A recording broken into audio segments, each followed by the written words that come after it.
The Indian aviation industry is considered one of the toughest spaces in the world. So for any new entrant, there's no dearth of challenges, air pockets or hurdles.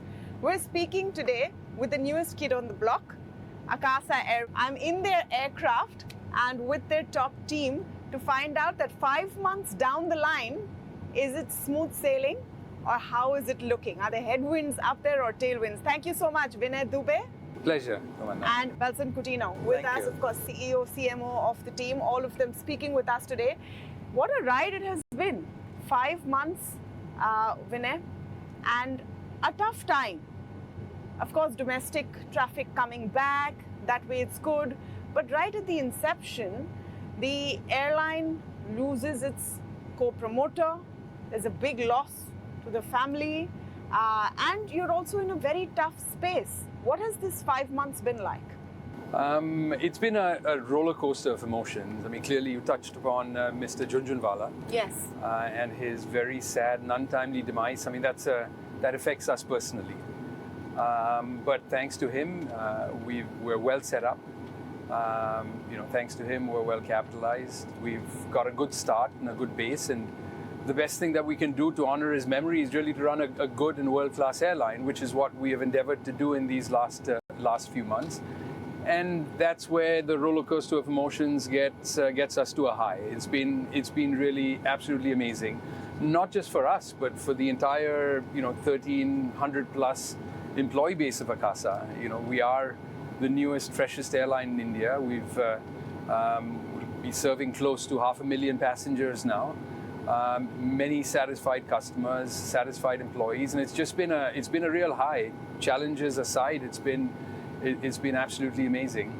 I think one of the big questions that you have got because of the untimely demise of Mr. Jhunjhunwala is how well capitalized you are, and you've always said that we have the money to hit the targets we have. Is that a USP for passengers? Because Indian passengers notoriously are looking for the best price at the most convenient time. They're looking for the lowest ticket. Absolutely. Is that a USP, that it's a warm airline? Our brand promise, apart from being warm and reliable and efficient, is also to be the most dependable and affordable airline. Okay. And we'll continue to strive to create an environment where affordability is equally important as much as service that we do. So, and put that together, that creates a very dependable environment for our customers as well. So we'll always have a very, very competitive pricing where consumers across, so we're going to fly not just in metros, but metros from tier 2 to tier 3 cities. We'll have new and first-time travelers flying on us. So it's very, very important for us to create that affordability as a very important aspect in flying. Talking about what the consumer sort of push has been or the acceptance has been, as far as I know, and correct me if I'm wrong, you've come to about 1% market share in 5 months. Your passenger load factor is about 80-odd%? That's correct. Okay, and a very interesting strategy where you made Bengaluru your hub. Why was that decision made? What's the plan there? Yeah. So Tamanna, not to correct you, but we've been operating, our first flight was the 7th of August. So yes. September, October, November, and December. It's the 7th of December. So we've been operating for 4 months, okay. Not 5. And the customer reception, the consumer reception has been fantastic. Just to, and I'll get to Bengaluru in a second, but just to echo a little bit of what Belson says, our view is that being on time is table stakes, as they say. You have to be on time. And if you look at our statistics over the last 4 months, we think we're, as on time compared to, any carrier in India, if not in the top 1 or top 2. So being on time, which is the reliable aspect of what the consumer is looking for, is fundamental to travel, and we'll have that, and we'll be at the top of the table. Our thought is that once you get the reliability and efficiency, then what separates us is the kindness. Is the ability to delight our customers. Whether it's USB ports that we offer, whether it's a seat cushion that is softer and gentler, so when you fly 2 hours, your tailbone doesn't hurt. It's a newer and fresher cabin where flying brand new state-of-the-art airplanes, and so the pressurization is lower, and so it's a more comfortable ride. You have more leg room, etc., etc., etc. That's part of the consumer experience that we're providing, our customers, that will separate us from everyone else. It's the combination of that which is our USP. Right. And you know the point about why Bengaluru. So Yeah. it seems like you didn't want to jump into the big game, which in Indian domestic aviation is Mumbai Delhi, right? That's the lion's Yeah. share. You operate one flight. Yeah, it is, but it's a little more complex than that. Okay. So I'll tell you, when creating a network, there are some complexities that the consumers don't see, and you have to be a bit of a specialist to see. One of them is slots, and people understand slot constraints generally speaking. But of the big cities that you'd want to establish as a base, Bengaluru today is the least slot constrained. Delhi over time will have many more slots to give, but today there's a lot of terminal and runway work that's being done, and so over a period of time, and by the way, that's not long, maybe 6 months, 8 months, they'll have a much more unconstrained environment, and that's part of the reason why our foray into Delhi is a bit delayed. With 72 aircraft coming, for us, it's not really a choice of, well, our hub is Bengaluru or our hub is here. We'll have multiple hubs. And by the way, I say hubs, not in the traditional sense of hubs. I'm using it very loosely. These for us will be focus cities, right? We're not creating a hub and spoke system. But in terms of focus cities, we'll have multiple focus cities. Bengaluru is our first home. And it's our first home because we think it's a wonderful market, and the airport has been fantastic to us, and we've got a very healthy amount of slots. But over time, that will change. Of course, Bengaluru is a fabulous choice, but what I was trying to understand in terms of strategy, it seems like a very well thought out strategy to not jump into where your most dominant player already is and find a niche for yourself. Is Yeah. that the plan? Yeah, that Or is. is the plan ultimately to compete with the 50% player? Yeah, so I'll tell you, it's a bit of both. The reason, nobody wants to poke the bear, right? And we have no intention of poking any bear or the 800-pound gorilla or the largest competitor. So absolutely, if we can create a niche for ourselves, that would be the wise and smart decision. But at the same time, you can't run an airline saying we're going to skirt around all competition. You have to have an ability, should you be confronted, to take competition head on. So just to give you a sense that we're not deliberately, going to poke any bear. We're not, we have no masochistic tendencies. But at the same time, we're not building an airline that's going to skirt from competition. So we all if know we who's have to. the bear in the room, not the elephant in the room. The bear, elephant, whatever, absolutely. So in the context of Indian aviation, why that gets and has been very tough is prices of ATF, I think, have jumped some 60-odd% in the last year. Rupee has depreciated, and I know you don't want to forecast where it'll go, but it's tough. That's why Indian aviation is notoriously non-profitable. So in all of these plans, when do you think you will turn profitable? Is that on the table right now, or is it just about spreading your footprint? Yeah, no, I mean, spreading our footprint is one of them, but creating a long-term, healthy, durable business, that's really our goal, right? We're just getting started on it. In terms of fuel, we've got the most fuel-efficient aircraft in global aviation. And using the bear analogy, as they say, you don't have to outrun the bear, you just have to outrun the person next to you. So ATF can do what ATF is going to do. We don't forecast that. But what we have chosen for ourselves, and this is very deliberate, is we've chosen the most fuel-efficient aircraft so that we can then be healthier than anybody else in a high ATF environment or a low ATF environment. So that's part of the way we have looked at structuring ourselves for the long run. I was just going to say this to Belson. Of course, both of you are aviation veterans, but you are in this day and age that if a customer is not happy with their experience, a passenger is not happy with their experience, they're going to get on social media immediately, Absolutely. tag everyone, Yeah. put pictures, and then you have to, claw your way back. Yeah. How are you dealing with that, and have you had any of those nightmares yet? The good part about the way we approach this is we extremely focus in listening to what our customers are saying. We have a 24/7 team that just listens to what people are talking through social. That's one of the most predominant channel. People write to us and share feedback. We got a 24/7 customer care setup. People can call and seek feedback and help. And then we have people who can write to us through emails.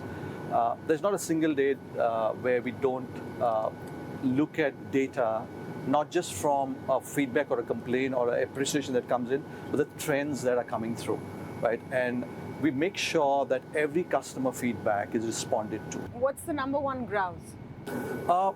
At this point, so initially when we started, right, we had to get our systems and processes right.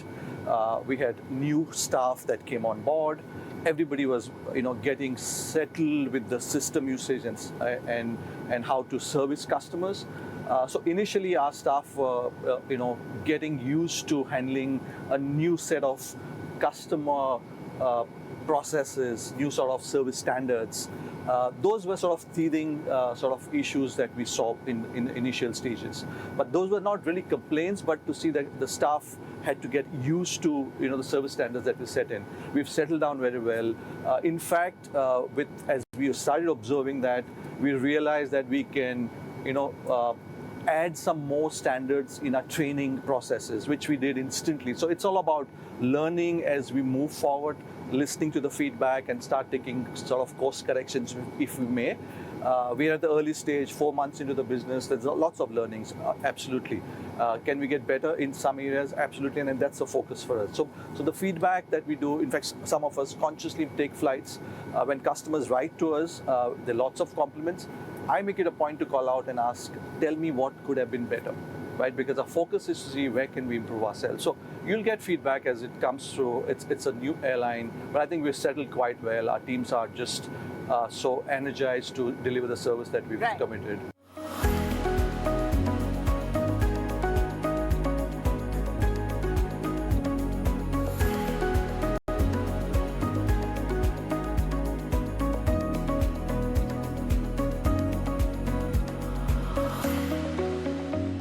Since we're also in the aircraft, I think it's a good idea to actually experience what it feels like a passenger. And since I have the top team with me, all right. So what I found interesting is the color scheme. Why don't you start by telling us about that? Yeah, so we had to complement the whole aircraft livery that we did, and one of the key things for us was to create a very fresh and a vibrant and a happy cabin. And that's how our purple came into being. Okay. And you'll see subtle touches of our orange, which is inspired by our famous and favorite crew uniform now. So the whole essence of was to create a cabin that is happy, that is fresh, that is vibrant, and that's how the carpets complement the upholstery that we design. It complements. I think the USB is a good touch. Because that's something which now passengers definitely need, and I believe you're also allowing pets on the aircraft. Absolutely, yeah. Now we actually put out a Twitter poll when that announcement came, and it was 50-50. Sure. Some people are pet lovers, others maybe don't want to be sitting next to someone else's pet. Sure. So how are you going to deal with that? First of all, allowing pets on board is something that we genuinely believe that there's something that we need to do to create a very inclusive travel environment for, including our pets. There's a very well-defined process to have pets on board. We allow dogs and cats at this point in time as pets on board. You can carry them in the cabin. You can also carry them in the cargo hold through a check-in process. Pets have to be brought in a carriage that is defined standard by certain standards, and this is the space where we keep the pet. So it's in a cage, you can't take it out. You got to keep it, place it in front of that. We've designated certain seats where pets can be put in the cabin. And we've got about 80 pets booked on us till now. Right. All different types of breeds. Very interesting names. We had Dr. J flying on us recently. We had a pet called Sky. So it's nice and fun as well. Okay. And we've flown almost 40 pets as of now out of the 80 that have been booked about. We had excellent feedback. But from the pet owners, I'm sure. My question was for others, because a dog might bark, a cat might make noise, they might get bit, I think agitated? for us, by the way, and this is a poll you can put out to consumers that have actually flown with pets. But as Belson was saying, given where we have demarcated the set of rows where people with pets can sit, Okay. for most people that don't like pets, they will not even notice them. So it's not an either or, which is if you don't like pets, it's going to bother you. Most people don't know that there's a pet on board. No, it's not about not liking pets. I'm talking about the noise. Most people don't like babies on flights. But what are you going to do? Absolutely, but the pets that out of 80 pets that we will, let's say, carry, you might have one that might bark for a short period of time. But really, it's as far as and I'm trying to put myself in the position of the most sort of sensitive person. For example, my wife is allergic to cats, and so she may have a problem. It may not be the noise, but the separation you have for someone like that who may have an allergy compared to where the pet is, it doesn't create a bother. And people have a choice, which is if they don't want to sit next to a pet, we will accommodate them. Okay. Right? And if we can't accommodate them, then we will create alternate arrangements that are suitable for them. All right, so one of the differentiators that the airline has claimed is their food. And we know how notorious airline food is. Cold, usually a sandwich that has seen better days. Belson and Vinay says their fare is much better. We're going to take a very short break and come back and see what Akasa Cafe really has to offer. We're here at Akasa speaking with Vinay Dube and Belson Coutinho, talking about what the journey of this new entrant to the Indian aviation space has been. And they've laid out some of their different kind of affairs. So now the USP, or something that Akasa has been saying, is that you've tried to move away from the regular airline fare. How are you doing that? Yeah, I mean, I'll get started and Belson can take it over. But our thought was that if you pre-order a meal, there's no reason why it actually can't be, from a wide variety of choices, and why it can't be tasty and appetizing. And so we've partnered with the premier flight kitchen to offer, a variety of what at least I believe to be really tasty, good meals, and you'll get to sample some of them. So I thought what was interesting is that you're offering salads. Usually you see cold sandwich or something very dry because it travels more easily. Yeah. Why this differentiator at an LCC kind of pricing? Yeah. I think the focus for us was to cater to various taste buds, and healthy options is a norm now, and there are a lot of consumers who opt for salads, for healthy meals, and that was one of the reasons. And we've catered to various segments. For example, what you're seeing here is a very innovative way of creating a sandwich, which is made out of croissant. So right from salads to croissants to bagel sandwiches that we've created. Right. It's a mix of various different options because people want to have different choices, and that was the whole thought process. As Vinay talked about, quality was a very important factor for us. The portion that we serve was the next one, and the healthy options was the third factor for us as we started designing the whole menu. So how does it work in with pricing, Vinay? Because we went through this whole period, and we are going through this whole period where a meal is an extra cost. An LCC, a low-cost carrier, functions because they trim the fat everywhere. So how does this work with pricing, and also your overview on where ticket prices are going? We've seen a surge recently. Are we going to see more of that?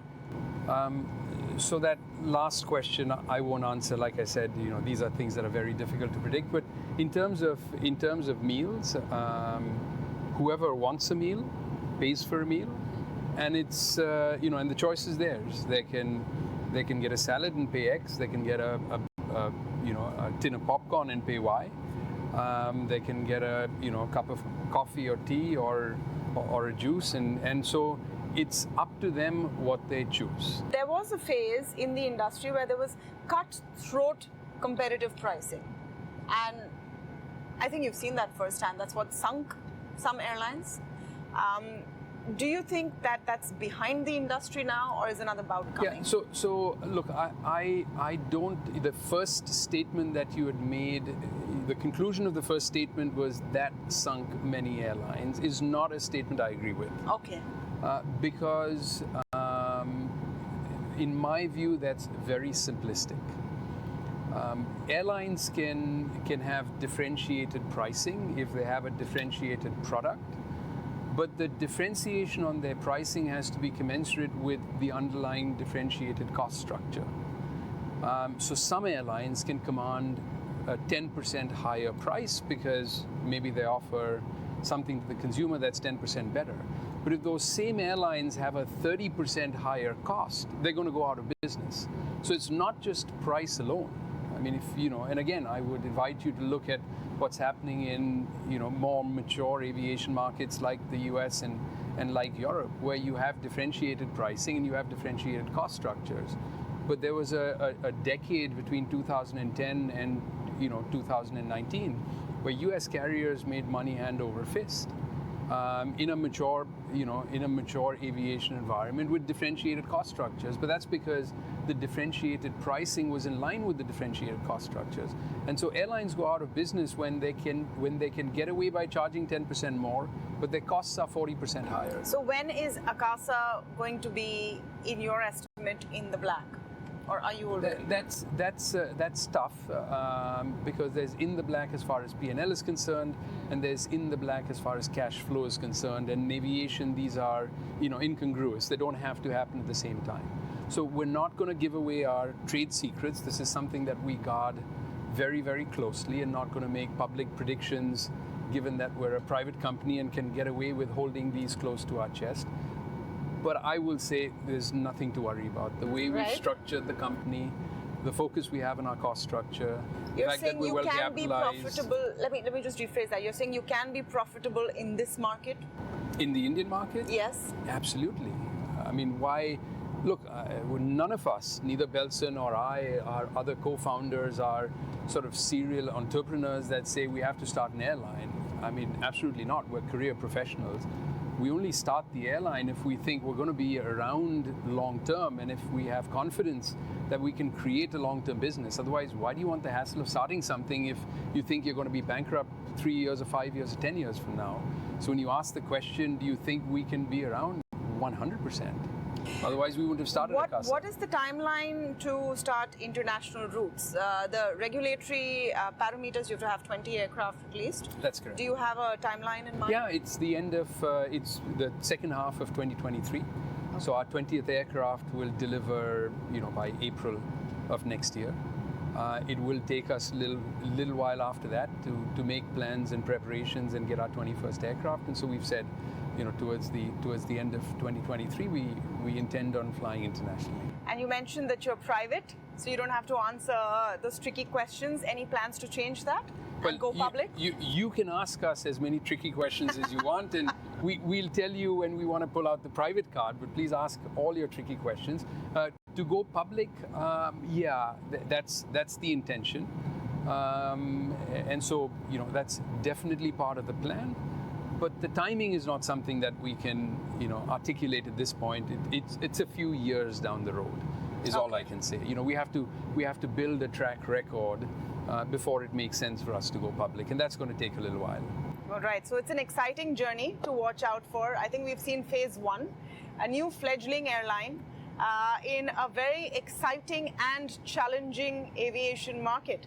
Let's see where this journey goes. Thank you so much, Vinay. Thank you so much, Belson, for speaking with us today. Thank you very much, Tamanna. I really appreciate it.